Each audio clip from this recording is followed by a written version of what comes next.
నమస్తే, welcome to Leo. మనతో ఉన్నారు పొలిటికల్ అనలిస్ట్ శ్రీలీల గారు. నమస్తే అండి. నమస్తే. మనం చూసుకుంటే గతంలో జగన్కి తిరుగుబాటు చేసినటువంటి ఒక లిస్ట్ మాత్రం ఒక్కొక్కటిగా పెరుగుతూ పోతుందని చెప్పుకోవాలి. ఫస్ట్ తల్లి, తర్వాత చెల్లి, తర్వాత ఆత్మ అయినటువంటి ఒక విజయసాయి రెడ్డి, దాని తర్వాత లిక్కర్ స్కామ్లో ఇప్పుడు చూసుకుంటే కసిరెడ్డి రాజ్ కూడా ఇప్పుడు తిరుగుబాటు చేసినట్టు తన న్యాయవాది కూడా కోర్టులో వాదించారట. అసలుకి మా యొక్క ఎవరైతే ఉన్నారో తనకి కసిరెడ్డి రాజ్కి ఏమీ తెలియదు, కంప్లీట్గా జగన్ చేయమంటే చేశాడు, దీనికి ఈ కేసుకి ఎటువంటి సంబంధం లేదని మాట్లాడుతున్నారు. అయితే అతి తొందరలోనే వల్లభనేని వంశీ కూడా మిథున్ రెడ్డికి బెయిల్ ఇప్పిస్తున్నాడు, లేదా తనకు సంబంధించిన సహచరులందరికీ కూడా బెయిల్ ఇప్పిస్తున్నాడు, కానీ నాకు మాత్రం ఎటువంటి ప్రయత్నాలు చేస్తలేదు.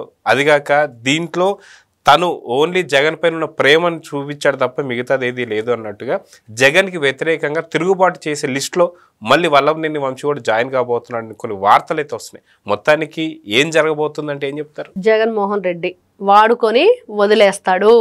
అవసరానికి మాత్రం మనుషులు కావాలి, తనకు అనుకూలంగా ఉన్నన్ని రోజులే వాళ్ళతో ఉంటాడు. ఎక్కడైనా వ్యతిరేకంగా వచ్చిందంటే మాత్రం వాళ్ళని ఎంతటి వాళ్ళనైనా వదిలేస్తాడు. అంటే ఆయనకి ఏదైనా హాని తలపెట్టే విధంగా, ఆయనకి ఏదైనా ఇబ్బంది కలిగించే విధంగా, లేకపోతే ఆయనకి ఇంకా ఇట్లాంటివన్నీ కూడా కేసులు ఇప్పుడు చూస్తూ ఉన్నాం ఒక్కొక్కటిగా. ఇవన్నీ కూడా తన పేరు వస్తుందంటే చాలు ఎంతటి వాళ్ళనైనా సొంత బాబాయినే వేసేశారు.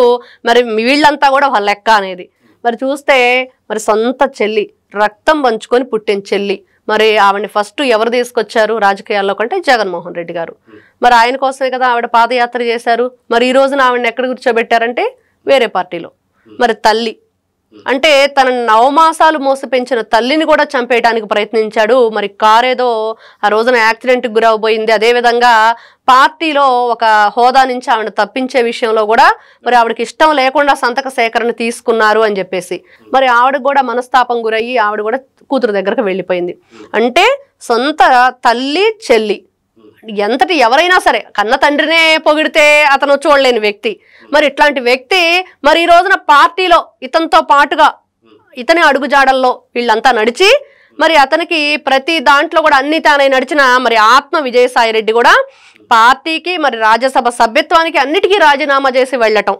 మరి ఇప్పుడు చూస్తుంటే ఒక భారీ స్కామ్. మరి మద్యం కుంభకోణం ఏ కోణంలో విచారించాలో కూడా తెలియకుండా తలలు పట్టుకుంటున్న వైనం. మరి ఇలా చూస్తుంటే అధికారులకు కూడా ఓ వింత ఆలోచన వస్తుంది.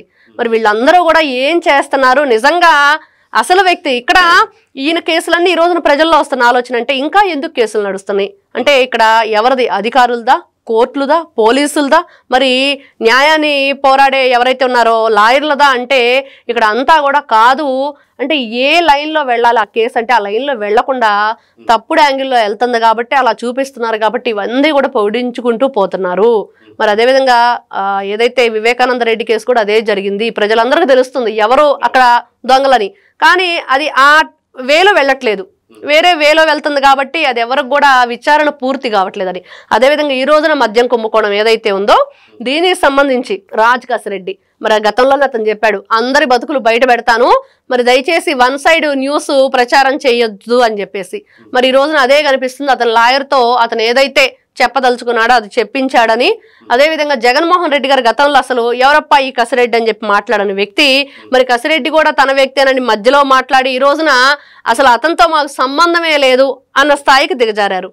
మరి అదేవిధంగా విజయసాయి రెడ్డి మరి వీళ్ళతో కలిసి ఉన్నప్పుడు వీళ్ళు ఏ విధంగా కలిసిమెలిసి ఉన్నారు. ఈ రోజున అసలు విజయసాయి రెడ్డికి విశ్వసనీయత లేదు, విలువలు లేవని చెప్పేసి సాక్షాత్తు జగన్మోహన్ రెడ్డి గారే మాట్లాడారు. అంటే వీళ్ళు అవసరానికి ఒక విధంగా వాడుకొని వదిలేస్తారు.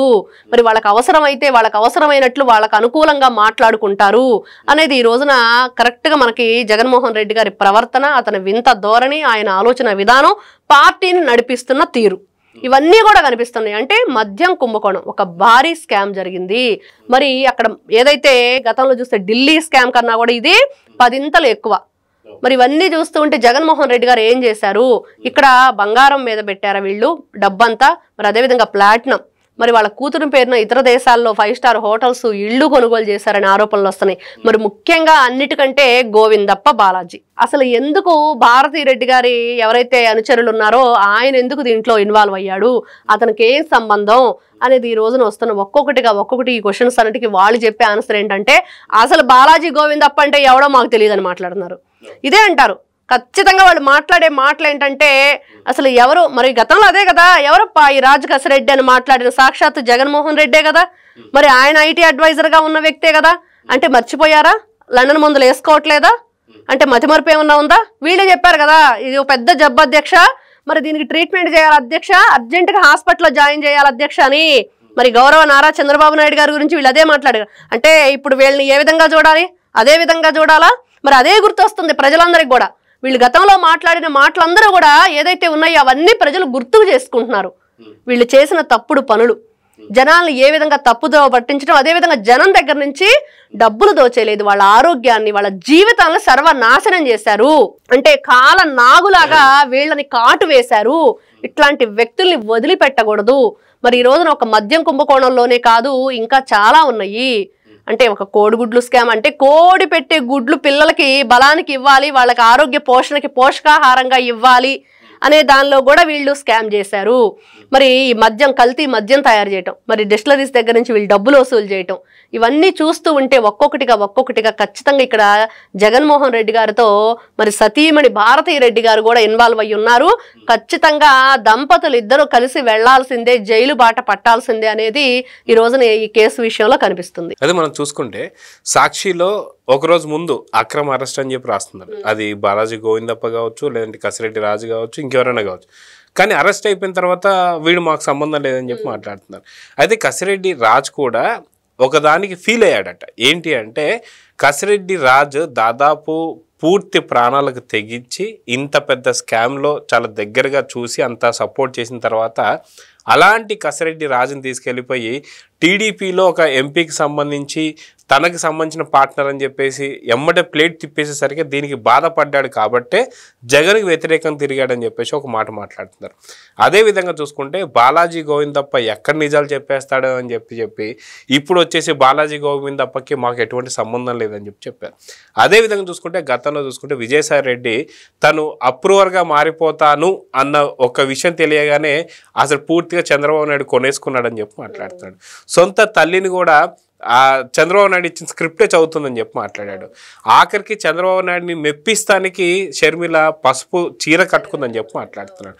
అంటే తన వైపు ఉన్నంత వరకు ఒక రకంగా, తన వైపు దాటితే మరో రకంగా మాట్లాడేటువంటి జగన్ రేపొద్దున బాలాజీ గోవిందప్ప కూడా లేదు, డబ్బులంతా కూడా నేను భారతిరెడ్డికి ఇచ్చాను, భారతిరెడ్డి పూర్తి స్కామ్ అని చెప్పేసి అంటే భారతిరెడ్డి కూడా నా మిస్సెస్ కాదు, నా వైఫ్ కాదని చెప్తాడంటే ఏమంటారు? ఇక్కడ జగన్మోహన్ రెడ్డి గారు అధికారంలో ఉన్నప్పుడు 67 మంది సలహాదారులను పెట్టుకున్నారు. మరి వాళ్ళకి 100 కోట్ల రూపాయలు వెచ్చించారు. ఎందుకంటే కేవలం ఈ అడ్వైజర్స్ అంతా ఏం చేశారు, ఎలా స్కీములు చేయాలి, ఆ స్కీముల్లో వీళ్ళు స్కాములు ఏంటి, మరి అదేవిధంగా ఈ నిధుల్ని ఏ విధంగా దుర్వినియోగం చేయాలి, రాష్ట్రాన్ని ఎలా కొల్లగొట్టాలి, ఎలాంటి వ్యక్తుల్ని మనం దీంట్లో ఇన్వాల్వ్ చేయాలి, మరి ఇవన్నీ చూస్తూ ఉంటే ఈ రాజకస్ రెడ్డి, విజయసాయి రెడ్డి, ధనుంజయ రెడ్డి, కృష్ణమోహన్ రెడ్డి, మరి బాలాజీ గోవిందప్ప, మరి నిజంగా ఈ రోజున మీరన్నట్లుగా భారతిని కూడా తన భార్య కాదంటాడా అంటే సొంత తోడబుట్టిన చెల్లెన్ని కన్న నవమాసాలు మోసి కన్న తల్లి తండ్రి, అట్లాంటి వ్యక్తుల్ని ఇతను ఒప్పుకోలేని వ్యక్తి మరి కట్టుకున్న భార్య, కడుపును పుట్టిన బిడ్డలు ఎవరినైనా సరే నాకొక్కటే కసాయి వాడు అంటారు. మరి ఆ కసాయి వాడు ఎలా ఉంటాడంటే ఇలానే ఉంటాడు సాక్షాత్తు. మరి ఇలాంటి వ్యక్తులు నిజంగా ఒక నీత చరిత్ర.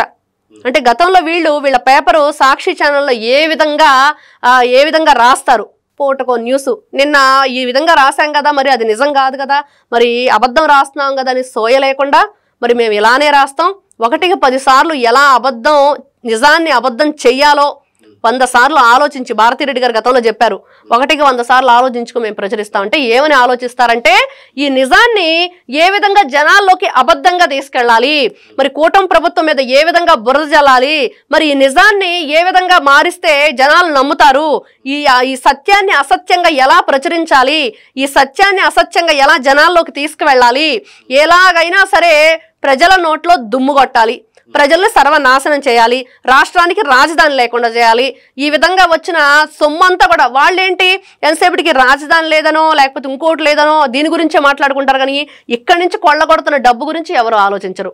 ఎంతసేపటికి వాళ్ళకు వస్తున్న సంక్షేమ పథకాల గురించి వచ్చాయా రాలేదా, ఈ రోజున ఇంటికి 1,00,000 రూపాయలు ఇచ్చి ఒక్కొక్కరి దగ్గర ఆయన 10 లక్షలు లాగేసుకున్న వైనం జగన్మోహన్ రెడ్డి గారు. ఇవన్నీ కూడా ప్రజలు ఆలోచించి అడుగు వేసి ఈ రోజున 11కు పరిమితం చేసి పక్కన కూర్చోబెట్టినా కూడా వీళ్ళ వైఖరి మారలేదు, వీళ్ళ తీరు మారలేదు. నిజంగా జగన్మోహన్ రెడ్డి గారు అసలు ఆయన ఆలోచన విధానం ఏంటంటే తన జోలికి వచ్చి తన మీదకి వచ్చిందంటే అంటే భార్యా బిడ్డలనే కాదు, ఈ రోజున తోడబుట్టిన చెల్లెలు కన్న తల్లిని కూడా కాదనుకున్న వ్యక్తి రేపు భార్యా బిడ్డలను కూడా ఆ విధంగానే అసలు నాకు సంబంధం లేదు, నా ప్రమేయం లేకుండానే జరిగిన ఇవన్నీ అని చెప్పడానికి ఏమాత్రం వెనుకాడడు అనేది ఈరోజు ఎగ్జాంపుల్ కూడా చూస్తున్నాం. ఈరోజు ఏదైతే మనకి మేయర్ అయినటువంటి ఒక సురేష్ కూడా సొంత భార్య అండ్ కొడుకుకు సంబంధించిన దాంట్లో నాకు సంబంధం లేదు, వాళ్ళు కంపెనీలు పెట్టినట్టే నాకు తెలియదు అన్నట్టు మాట్లాడు. అసలు ఎంత విడ్డూరం అంటే నీ ఇంట్లో ఉంటూ నీ కడుపును పుట్టిన బిడ్డ, నీ కొడుకు, మరి నీ భార్య వాళ్ళ పేరునున్న కంపెనీ నాకు తెలియదు అని అన్నారంటే నిజంగా వీళ్ళ పార్టీలో ఉండేవాళ్ళు, ఈ పార్టీని నడిపించేవాళ్ళు, వాళ్ళతో పాటు నడిచేవాళ్ళు వీళ్ళంతా ఇలానే ఉంటారా? అదే విధంగా చూసుకుంటే వల్లభనేని వంశీ సత్యవర్ధన్ ఇంట్లో రోజంతా పడుకుంటే తన సత్యవర్ధన్ నాకు తెలియదు అనమాట. మరి అన్నాడు నాకు తెలియదు అసలు సత్యవర్ధననే, మరి నాతో వచ్చాడు, ఏదో వచ్చాడు, ఎవరితోనో వచ్చాడు అనుకున్నాను. వీళ్ళంతా చెప్పే విధానం, వీళ్ళ మాట శైలి, ధోరణి ఇలాగే ఉంటుంది. మేము ఇలానే మాట్లాడతాం, మేము మేకతోలు కప్పుకున్న తోడేళ్ళు.